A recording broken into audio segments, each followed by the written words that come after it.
ಕಾಂತರಾಜು ಸಮಿತಿಯ ವರದಿ ಸಲ್ಲಿಕೆಗೆ ನನ್ನ ವಿರೋಧ ಇದೆ. ಬೆಂಗಳೂರಿನಲ್ಲಿ ಕಾಂಗ್ರೆಸ್ನ ಶಾಸಕ ವಿನಯ್ ಕುಲಕರ್ಣಿ ಅವರು ಕೊಟ್ಟಿರುವಂತಹ ಹೇಳಿಕೆ ಇದು.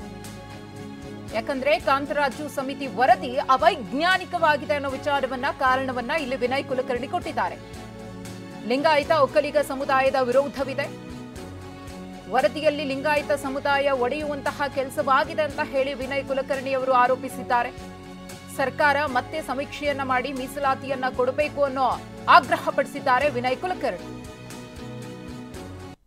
ಆಕ್ಚುಲಿ ವರದಿ ಏನಿದೆಲ್ಲ ಅವಿಜ್ಞಾನಿಕವಾಗೈತಿ. ಯಾಕಂದ್ರೆ ಈಗಾಗಲೇ ನಾವು ಹೇಳ್ದಂಗೆ ಇವತ್ತು ಉದಾಹರಣೆಗಾಗಿ ಇವತ್ತು ಲಿಂಗಾಯತ ಸಮುದಾಯದಲ್ಲಿ ನಮ್ಮ ಸಬ್ ಕಾಸ್ಟ್ಗಳು ನಿಯರಿಂಗ್ ಒಂದು 100 ಸಬ್ ಕಾಸ್ಟ್ಗಳು ನಾವಿದ್ದಂಥ ಸಮಾಜ ನಮ್ಮದು ಲಿಂಗಾಯತ ಸಮಾಜ. ಲಿಂಗಾಯತ ಸಮಾಜದಲ್ಲಿ 100ಕ್ಕೂ ಮಿಕ್ಕಿದಂಥ ಸಮಾಜ ಇರೋದು ಲಿಂಗಾಯತ ಸಮಾಜ ಐತಿ. ಈ ಸಬ್ ಕಾಸ್ಟಲ್ಲಿ ಏನು ಯಾವ ಥರ ಮಾಡಿಬಿಟ್ರಂದ್ರೆ, ಈಗ ಎಕ್ಸಾಂಪಲ್ ಹಿಂದೂ ಹೂಗಾರ ಅಂದ್ರೆ ಲಿಂಗಾಯತ ನಮ್ಮಲ್ಲಿ ಹೂಗಾರ ಅದಾರ, ಕಂಬಾರು, ಕುಂಬಾರು, ಬಡಿಗೇರ್ ಅದಾರ, ಹಡಪದವ್ರು ಅದಾರ, ಸಬ್ ಕಾಸ್ಟು, ಇವನ್ ಗಾಣಿಗಾರ ಆಗಲಿ, ಸಾಧಕ ಲಿಂಗಾಯತ ಆಗಲಿ, ಬಣಿಜಿಗೆ ಲಿಂಗಾಯತ ಆಗಲಿ, ಪಂಚಮಸಾಲಿ ಲಿಂಗಾಯತ ಆಗಲಿ, ಹಿಂಗೆಲ್ಲ. ಬಟ್ ಇವ್ರು ರಿಸರ್ವೇಷನ್ 2A ಕೊಡೋ ಟೈಮ್ನಲ್ಲಿ ಏನು ಮಾಡಿಬಿಟ್ರು, ಲಿಂಗಾಯತ್ ಗಾಣಿಗ ಅಂತಿದ್ರೆ ಅವ್ರಿಗೆ ರಿಸರ್ವೇಷನ್ ಇಲ್ಲ, ಬರೀ ಹಿಂದೂ ಗಾಣಿಗ ಅಂತಿದ್ರೆ ಅವ್ರಿಗೆ ರಿಸರ್ವೇಷನ್ ಬರುವಂಥ ವ್ಯವಸ್ಥೆ ಮಾಡಿದರು.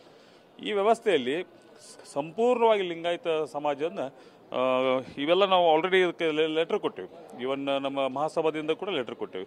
ಇದು ಭಾಳ ದೊಡ್ಡ ಪೆಟ್ಟು ಬೀಳುವಂಥ ವ್ಯವಸ್ಥೆ ಇದು ಭಾಳ ಒಂದು ದೊಡ್ಡ ಹುನ್ನಾರ ನಡೆದಿದೆ ಅನ್ನುವಂಥ ಕೂಡ ನಾವು ಹೇಳ್ಬೋದು. ಈ ವರದಿನ ವೈಜ್ಞಾನಿಕವಾಗಿ ಮಾಡಿ ನಮ್ಗೆ ರಿಸರ್ವೇಷನ್ ಮಾಡೋಕೆ ಅಭ್ಯಂತರ ಇಲ್ಲ. ರಿಸರ್ವೇಷನ್ ಎಲ್ಲರಿಗೂ ಕೊಡಲಿ, ಅದ್ರ ಬಗ್ಗೆ ನಮ್ದು ಯಾವುದೋ ವಿರೋಧ ಕೂಡ ಇಲ್ಲ. ರಿಸರ್ವೇಷನ್ ಬಗ್ಗೆ ವಿರೋಧ ಇಲ್ಲ. ಬಟ್ ನಮ್ಮ ಕೆಲವೊಂದು ಸಮಾಜಗಳಿಗೆ ಅವಿಜ್ಞಾನಿಕವಾದಂಥ ಸರ್ವೆ ಆಗಿತ್ತು. ಇದನ್ನು ಸರಿಪಡಿಸುವಂಥ ಕೆಲಸ ಆಗಬೇಕು.